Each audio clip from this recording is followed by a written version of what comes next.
इंसान को भले ही करोड़पति अरबोपति हो जाए, सारे जहां की दौलत उसके कदमों पे हो, लेकिन अगर उसके घर में सम्मान नहीं है, घर में अगर उसकी किलकारी नहीं बचती, तो सब सुना, उसके घर में सब सुना रहता है। ऐसे ही शेख नादेड़ के रतन जी वालिया, इतना बड़ा शेख, दासों दासियां हजारों लाखों घोड़ों के पास थे, पैसे की कमी नहीं थी, लेकिन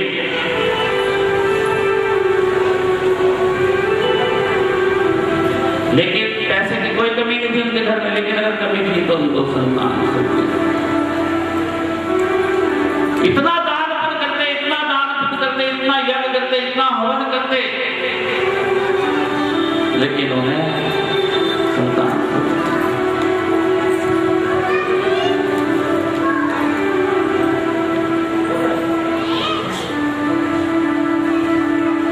संतान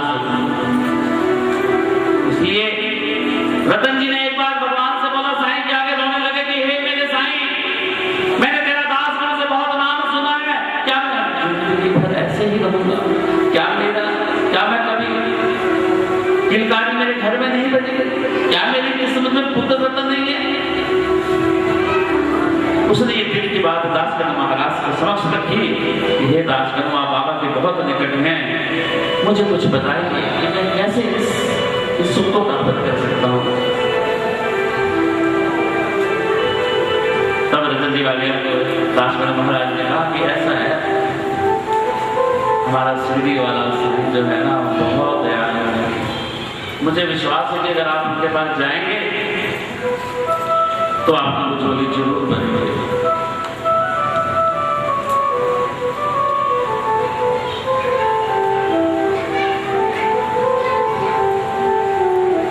अच्छा बाबा कभी करेंगे?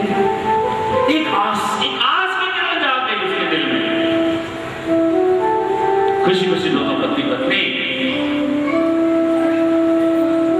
शिरडी के लिए रवाना हो।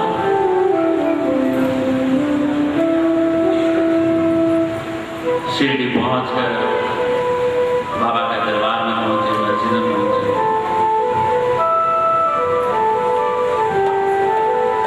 बाबा के चरणों में माथा टेका, हे मेरे साईं, हे मेरे देवा, भगवान ने बहुत कुछ दिया है मेरे साईं, लेकिन संतान सुख नहीं, अभी तक पुत्र की प्राप्ति नहीं है। क्या मेरा धन यूं ही चले जाएगा? क्या मेरा जीवन यूं ही व्यर्थ हो जाएगा साईं? क्या मेरी कभी अभिलाषा पूरी नहीं होगी साईं? आंखों से रुदन करने लगा, आंखों से आंसू टपकने लगे। हे मेरे साईं, एक आस लेके तेरे दरबार में आया साईं। पता क्या बोला बाबा ने मुझे? अरे से अब तेरे दुर्गन जो है ना, दुर्गन हो गया, दुर्गन बुरे दिन, अब तेरे बुरे दिन खत्म हो गए। ये द्वारका माई कभी किसी को निराश नहीं करती। अगर तुमने इसमें प्रवेश कर लिया है तो तुम्हारी इच्छा पूरी होगी और तुम्हें पुत्र रत्न प्राप्त होगा। बोलो साईनाथ महाराज की।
बाबा ने उसको श्रीफल दिया, दोनों पति पत्नी इसको खाना, तुम्हारे जन्म पुत्र को प्राप्त होगा। दोनों बाड़े में गए, विश्राम किया। अगले दिन वो पुनः सुबह आए और बाबा को नमस्कार किया। अब बाबा ने उनसे दक्षिणा मांगी।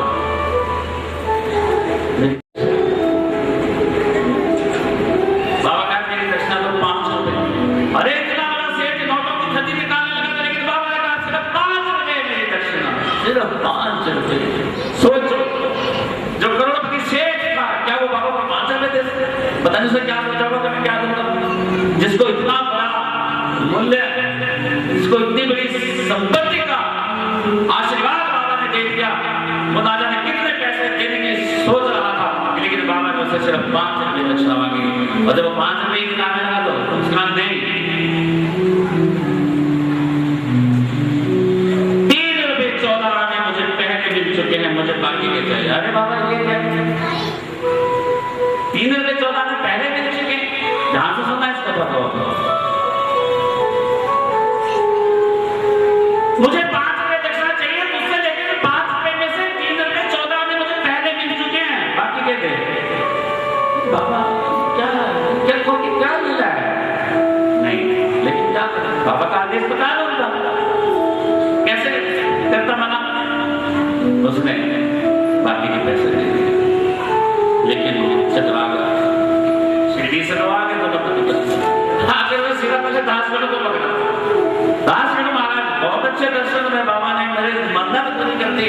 बाबा ने आशीर्वाद दे दिया कि तेरे घर पुत्र प्राप्ति होगी तुझे, और 1 साल के अंदर तुझे पुत्र प्राप्त होगा, ये आशीर्वाद मुझे दे दिया है। तो दासगढ़ ने कहा कि अरे जब बाबा ने कह दिया तो बाबा के वचन कभी मिथ्या नहीं होंगे, और 1 साल में पुत्र प्राप्ति होगी। लेकिन अब तो टेंशन में काहे को रहने। दासगढ़ जी मुझे एक बात समझ में नहीं आई। मैं पहली बार शिरडी गया, पहली बार बाबा से मिला, और बाबा मुझे कहते, बाबा ने वहां मुझसे दक्षिणा मांगी, लेकिन कहते कि 5 रुपए दे, लेकिन 5 रुपए में से 3 रुपए 14 आने मुझे मिल चुके हैं। ये क्या, ये मुझे समझ में नहीं आया। ये खेल मुझे समझ में नहीं आया कि क्या कहना चाहते हैं, इसका क्या मुझे समझाइए दासगढ़ महाराज। अच्छा, दासगढ़ मुझे कहने लगे ये तो पहली बड़ी अजीब है बाबा की, कि 3 रुपए 14 आने पहले मिल चुके हैं। बहुत सोचा, रात में जबकि 12 बजे, लेकिन कोई हद नहीं निकला कि कौन से क्या कर सकता है। दासगढ़ का यार अब नाले जी आप घर जाइए, वो सोचेंगे। 1-2 दिन के बाद दासगढ़ को दिमाग में बात याद आ गई। दासगढ़ महाराज को याद आ गया कि कुछ दिन पहले ही एक मौला साहब फकीर नाले जी के घर, रतन जी के घर आए थे, और उन्होंने उनके स्वागत में कुछ जलपान का प्रबंध किया था। ओहो, संत का अभिनंदन किया था, संत का स्वागत किया था इन्होंने, संत का आदर किया था इन्होंने। उन्होंने फटाफट रतन जी को बुलाया, रतन जी जो आपके घर में मौला साहब जी आए थे ना, जरा बताओ कि खर्च कितना हुआ था। वैसे तो कोई सामना करता नहीं, लेकिन सेठ बड़ा था, जो काम करता था मुझे भी करता था। उन्होंने फटाफट मुझे को बुलाया, मुनीम जी जरा बताइए जिस दिन मौला साहब जी आए थे क्या खर्च हुआ था, उनके जलपान की व्यवस्था करी थी। उन्होंने 15 बोला, देखा हिसाब बता, तो ठीक 3 रुपए 14 आने ना एक कम ना एक ज्यादा। रतन जी की आपको प्यास हुआ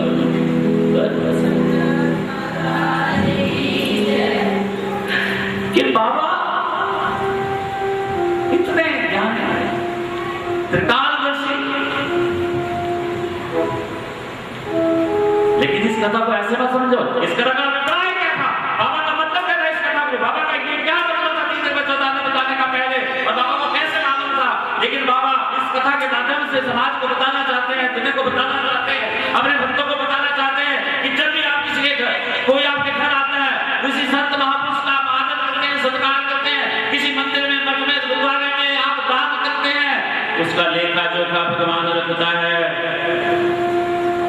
उसका लेखा जोखा भगवान रखता है। किसी संत में, किसी कथा में, किसी कीर्तन में आप दान करते हो, जितना पैसे का दान करते हो, जितना पैसा स्वागत में करते हो, खान पान में करते हो, किसी भूखे को अन्न खिलाने में करते हो,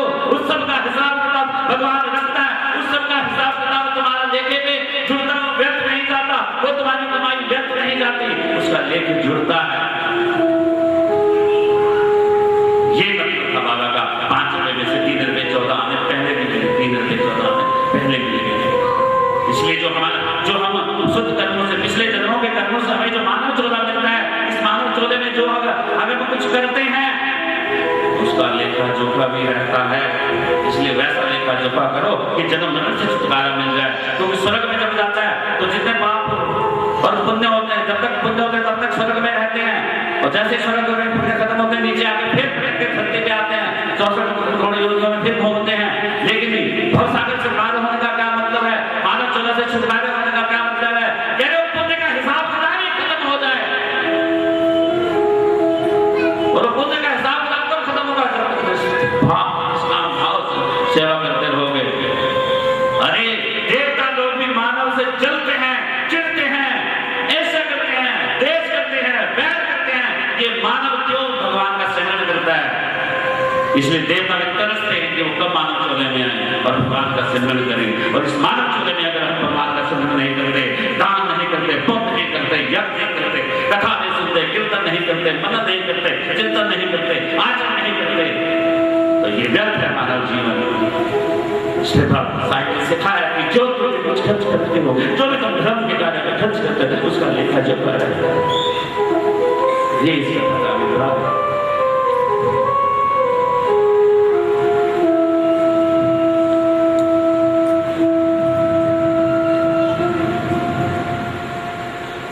इसलिए मानव चोले में रहकर कितना त्याग करेगा सारे। जो खुद फकीर रहकर भी लोगों को वीर बना देता था, उस समय जो फकीर रहकर भी लोगों को वीर बनाता था, आज उसी गोसाई को सबने अमीर बना दिया। उसके भक्तों ने उसे सिंहासन सोने के सिंहासन पर बैठा दिया। ये भी एक लीला है कि तुम जिसका भाव से मतलब किसी की सेवा करते रहोगे, एक दिन तुम उसी प्रकार ऊंची बुलंदियों पर कामयाबी हासिल होगी।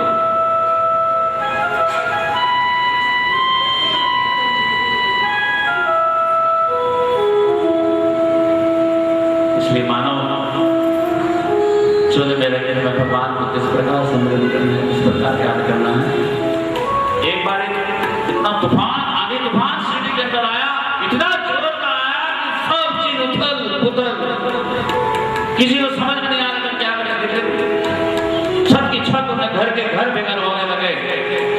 शिरडी में देवी देवता को बहुत थी, लेकिन कोई दिन काम ना आए। जब देखा किसी ने कि कुछ नहीं हो रहा है, सब शिरडी मस्जिद की ओर भागे, बाबा की तरफ भागे, बाबा रक्षा करो, रक्षा करो।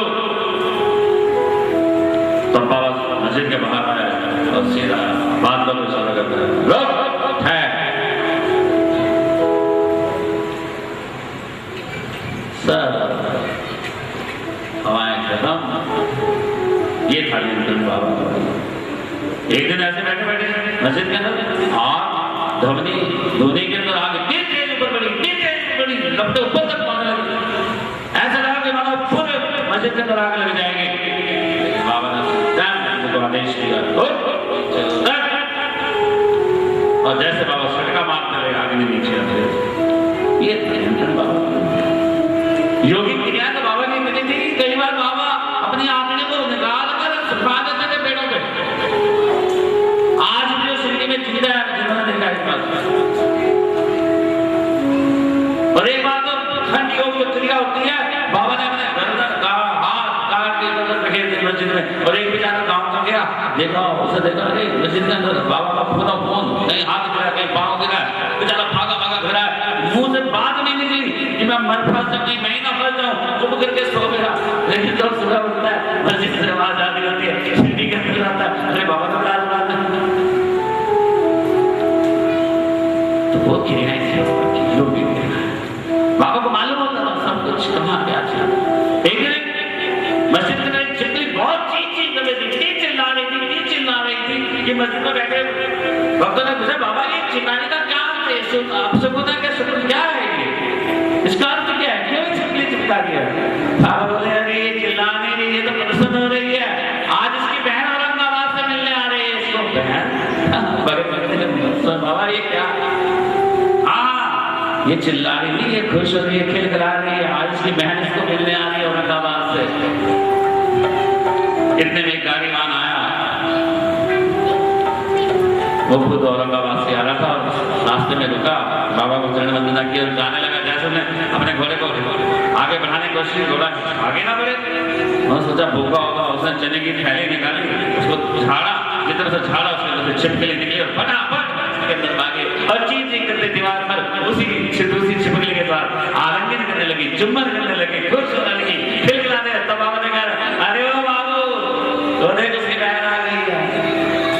ये बाबा को ये सब कुछ मिलता है बाबा के पास, क्योंकि भगवान जो है, जो परमेश्वर है, जो अवतारी पुरुष है, वो पहले नास्तिकों की करते हैं इच्छा, पहले दुष्टों की रक्षा करते हैं, वो पहले दुष्टों को सद्बुद्धि देते हैं, उनको ठीक करने का काम करते हैं।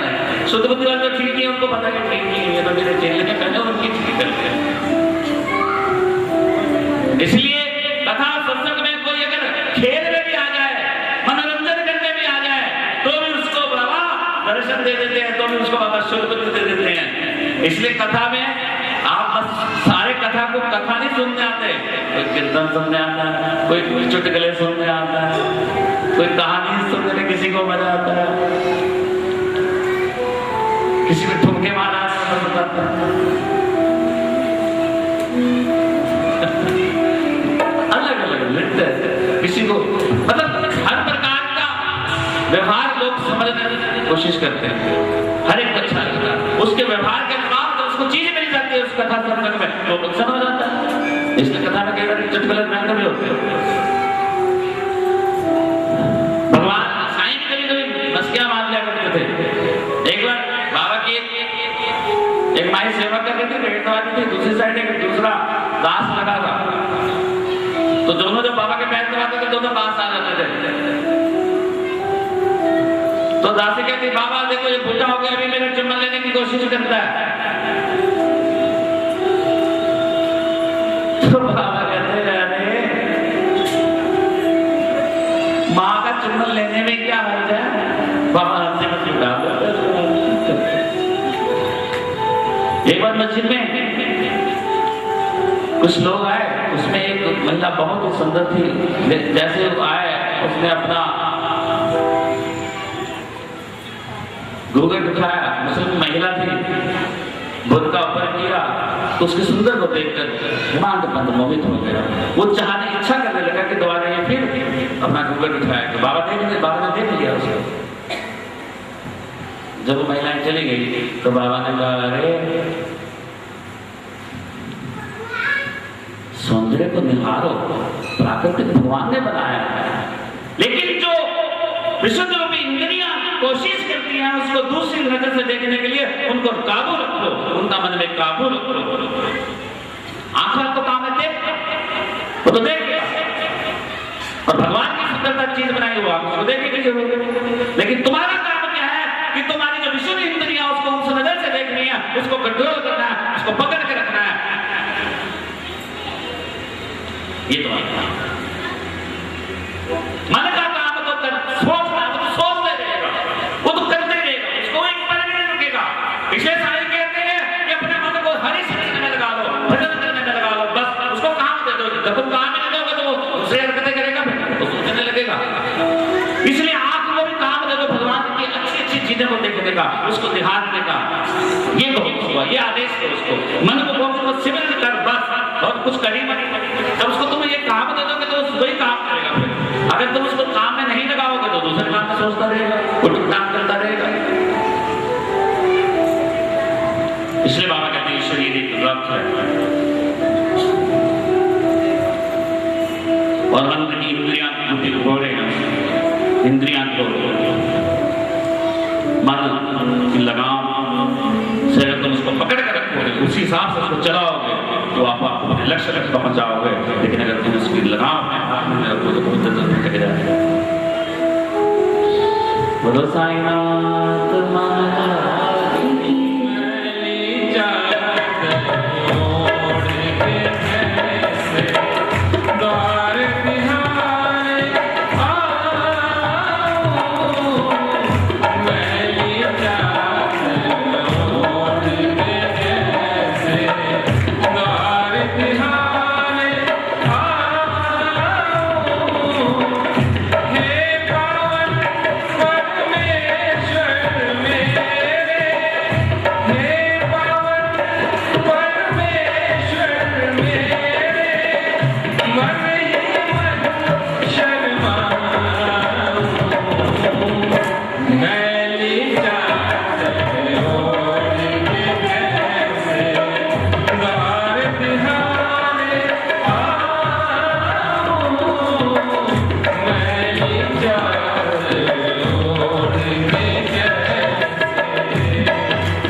नहीं चाहिए खाना किसी का, नहीं चाहिए खाना किसी का, नहीं चाहिए खाना किसी का, नहीं चाहिए खाना किसी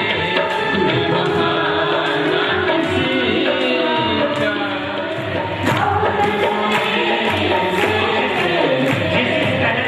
मांग पूरी नहीं हुई ना, इस भजन में मांग भजन में इतनी शक्ति है, कीर्तन में इतनी शक्ति है कि भगवान को साक्षात आना पड़ता है। ये अभी मैं कथा बताऊंगा आगे। हजारों यज्ञ कर लो, अनुष्ठान कर लो, सब कर लो, लेकिन एक क्षेत्र में अगर आपने मन से कर लिया, भगवान ये आता है मन में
कौन मानो बाबा।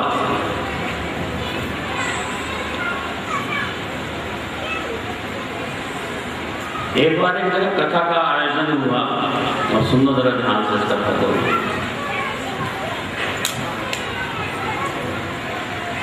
विषय क्या था?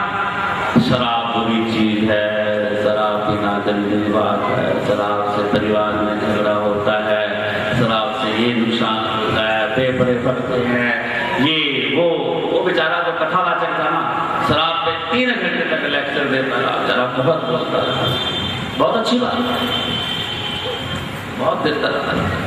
लेकिन जैसे वो कथा सुन के कथा के पंडाल से जब बाहर जाते हैं, भक्त तो जाते रहते हैं कि गेट में तो बेचारे कथावाचक का भाई शराब में दूध पड़ा है, नाली में दूध पड़ा है, कथावाचक का भाई। लोग कहते हैं अरे समिति वालों को बोलते हैं, समिति कैसे कथावाचक को तुम ले आए? भला अपने घर को तो सुधार नहीं सकता है, अपने भाई को तो ये सुधार नहीं सका, हमें सुधारने चले आइए। ये क्या कथा करेगा? ये क्या आचरण हमें देगा? क्या सीख हमें देगा? जो अपने घर में पहले ठीक नहीं कर सका, जो अपने घर में शराब नहीं छुड़वा सका, वो हमारी क्या शराब छुड़वाएगा? कथा मत करो इसकी, हम निकल कथा समझाएंगे इसकी। और बेचारे समिति वाले शाम को गए, महाराज जी क्या बात है, आप कौन सा विषय लेके बैठ गए और आपका भाई तो तुल बना था, नाली में कितना उसका मुंह चाट रहा था, क्या है महाराज जी? इसका जवाब दो, इसका प्रश्न दो, आप अपने घर में कैसे नहीं छुटकारा पा सके? कथावाचक कहता भाई मैं इसका जवाब दूंगा, लेकिन कल दूंगा कथा में। महा कथा तो करने देंगे तब ना, पहले इसका जवाब दो। नहीं नहीं मैं कल इसका जवाब दूंगा। समिति वाले कहते नहीं अभी दो। नहीं मैं दूंगा, पक्का दूंगा, भले तुम मुझे कथा मत कर देना बाद में, लेकिन जवाब मैं करता। ठीक है। अगले दिन पंडव सजदा है पंडाल, महाराज जी आ जाते हैं, कहते हैं आप क्या कह रहे थे? तो कहते हैं महाराज जी आप अपने भाई की तो छुड़ा नहीं सके। अभी जवाब नहीं, अपने भाई की तो शराब नहीं छुड़ा सके और आप लोगों को शराब छुड़ाने की बात कर रहे हैं। अरे कथावाचक कहते हैं भाई देखो मैं भी ठीक कर रहा हूं और मेरा भाई भी ठीक कर रहा है। वो कैसे? अरे मैं तो छुड़ाने के लिए कह रहा हूं कि छोड़ो, ये गंदी आदत है, बुरी आदत है, खराब करती है, नुकसान करती है। मैं तो कह रहा हूं, अरे मेरा भाई तो करके दिखा रहा है, अगर तुम इसको देख के भी सुधर नहीं सकते तो क्या करोगे? मेरा भाई तो करके दिखा रहा है कि अरे शराब पीओ तो ऐसे तुम्हारा कुत्ता मुंह चाटेगा, ऐसा तुम्हारा हाल होगा, कोई तुम्हें मुंह नहीं लगाएगा, पत्नी भी तुम्हें उठा के नहीं ले जाएगी, मां भी तुम्हें उठा के नहीं लेके जाएगी, कोई नजदीक तुम्हारे नहीं आएगा। वो तो करके दिखा रहा है, अगर तुम करके भी देख नहीं सकते, मैं तो बोल रहा हूं।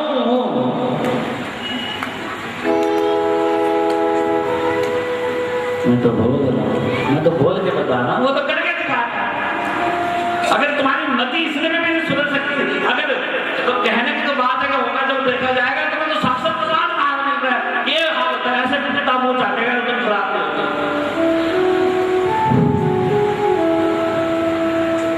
इसलिए इंसान कब सुधरता है? जब तक उसको आचरण में नहीं किया है, तो फिर वो भले चाहे सुधरे चाहे देख ले। अगर इसे नहीं सुधरना, उसको जितना बच्चे सुधार दो, चाहे दिखा दो, उसको कुछ कर लेते करेगा। लेकिन समझाने का सिर्फ अर्थ कथा में बस यही मिलता है कि सूत्र क्या है, कथा का अभिप्राय क्या है, इस कथा से हमें क्या सीख मिलती है। अगर कथा में कुछ सीखने को मिलता है तो यही कुछ मिलता है कि हमें आचरण कैसे करना है, हमें व्यवहार कैसे करना है, परिवार में कैसे रहना है, दोस्त के साथ कैसे रहना है, समाज के साथ कैसे रहना है। अगर इसकी सीख कहीं तो हमें मिल सकती है तो वो सत्संग में मिल सकती है।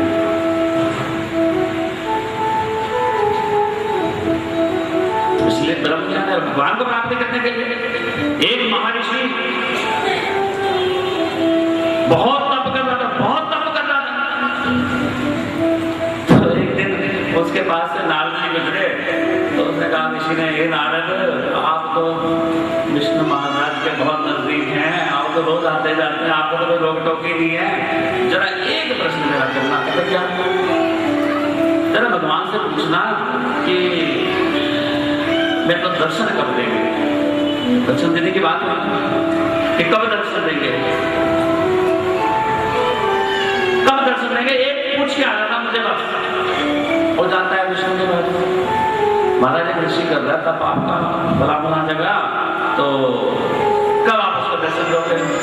विष्णु भगवान बोलते दर्शन कब? अरे जिस पेड़ के नीचे वो कर रहा है तब, उस पेड़ में जितने पत्ते हैं उस पत्तों के 1000 गुना वर्षों बाद लो ना, तो वहीं दिल जाकर जा रहा है। अब मैं ऋषि को क्या उत्तर जाके दूंगा कि जिस पेड़ के नीचे कर रहा है उससे 1000 गुना, पत्तों से भी 1000 गुना बेचारा मायूस हो जाता है। जैसे ऋषि के पास से गुजरता कन्नी काटने लगता, कुछ नहीं बोलता, ऋषि देखता है भाई कहाँ जा रहे हो? नाम ही बताओ, मैंने ब्रह्मलोक से जाके आया महाराज। क्या बताऊं ऋषि, बस कुछ कहा, अरे बताओ तो सही। नहीं मैं नहीं कह सकता, बहुत उदास हो जाओगे। अरे बताओ तो सही, कुछ तो बताओ, कुछ तो कहा होगा विष्णु भगवान ने। कहते भगवान ने एक ही बात कही है कि जिस पेड़ के नीचे वो तप कर रहा है उस पत्तों के 1000 गुना वर्ष बाद दर्शन दूंगा। उस ऋषि को सिर्फ दर्शन दूंगा, समझना वो ये भूल गया कि हजारों लाखों वर्षों बाद देगा ये पत्तों बाद, लेकिन जिसने इतनी बात याद रखी उसके मन में इतनी है कि दर्शन देंगे। अरे देंगे, भगवान दर्शन देंगे। श्रीमन नारायण